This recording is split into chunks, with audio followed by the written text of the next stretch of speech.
Un jour, un garçon eut ce qu'il pensa être une idée de génie. Il avait trouvé le moyen de passer la nuit dans son école. Rien que l'idée de comment cela pouvait se passer le faisait frémir. Il n'avait aucune idée de combien il avait raison.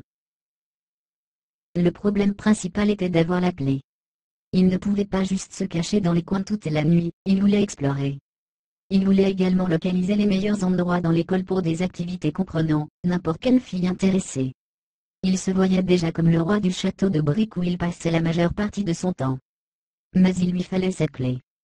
Les seules personnes qu'il soupçonnait de posséder une clé dans l'école tout entière étaient les concierges. Il gardait les clés sur eux, et avait un jeu de secours dans la salle de repos. Il y alla durant l'heure du midi, quand les concierges étaient à la cafétéria. Il entra dans la petite pièce et prit les clés, il aviserait de leur utilité plus tard. Pendant qu'il marchait vers la sortie de la pièce, étonné que son plan ait marché, il se cognait droit dans un des concierges. « Que fais-tu ici » interrogea le balayeur. Le garçon cogita pendant quelques secondes, et décida en dernier recours de dire la vérité. Le concierge inspirait la confiance, et après son récit, il rigola et dit « Tu sais, je voulais faire la même chose quand j'étais jeune. Le fait d'avoir toute la place pour moi, c'était une envie enivrante. J'ai fait l'erreur d'aller chercher en haut comme toi, pensant que je pourrais obtenir les clés ici. Je me suis fait prendre, et le vieil homme m'a expulsé. » À défaut d'un meilleur mot ensuite, il retira une clé de l'anneau et l'attendit au garçon. C'était une clé étrange, on ne pouvait pas exactement dire sa couleur, elle semblait changer sans cesse, même quand on la tenait fermement. Elle ouvrira n'importe quelle porte de l'école pour toi. Profite bien, mon garçon. L'enfant ne pouvait pas croire ce qui lui arrivait. Il courut dès que le concierge eut fini de parler. Il se dit que quelque chose de bizarre émanait du concierge, mais rien de bien étonnant. Ce type avait passé sa vie à nettoyer après des ados, après tout.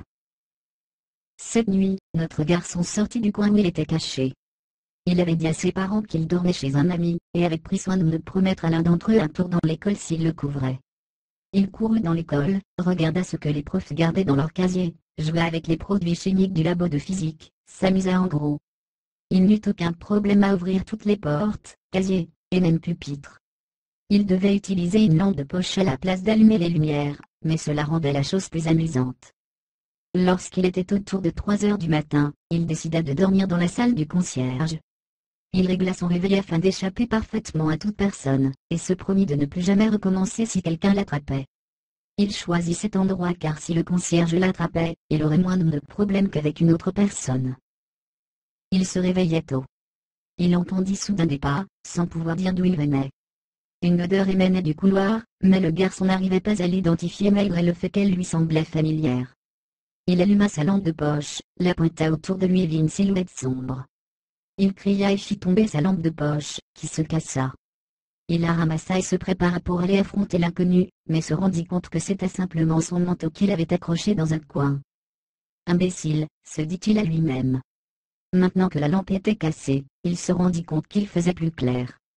Déjà le matin. Un coup d'œil à la pendule lui fit voir qu'il restait 1 heure avant le lever du soleil. Qu'est-ce qui brillait alors? Il sortit du bureau jusqu'à ce qu'il soit en terre inconnue. Il mit ses mains contre les murs, marchant maintenant avec assez de confiance. Il faisait de plus en plus clair.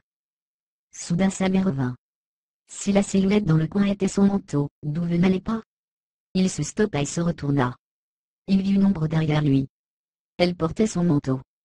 Même s'il ne voyait pas son visage, il vit qu'elle souriait. Il courut comme jamais, tourna et descendit les escaliers. Curieux d'ailleurs, il croyait être au premier étage, et ne se souvenait pas qu'il y avait des escaliers ici. C'était trop tard pour reculer. Lors de sa descente, il faisait plus clair et la faible odeur devenait plus forte. Quand il remarqua la lumière vacillante comme un feu, il reconnut l'odeur du soufre. Il regarda autour de lui et vit les murs. Il ressemblait aux parois d'une grotte, des ruines bizarres les recouvrant. Il vit la fin des escaliers, et une silhouette en bas qui l'attendait. Le concierge le regarda. Souria. Et rigola.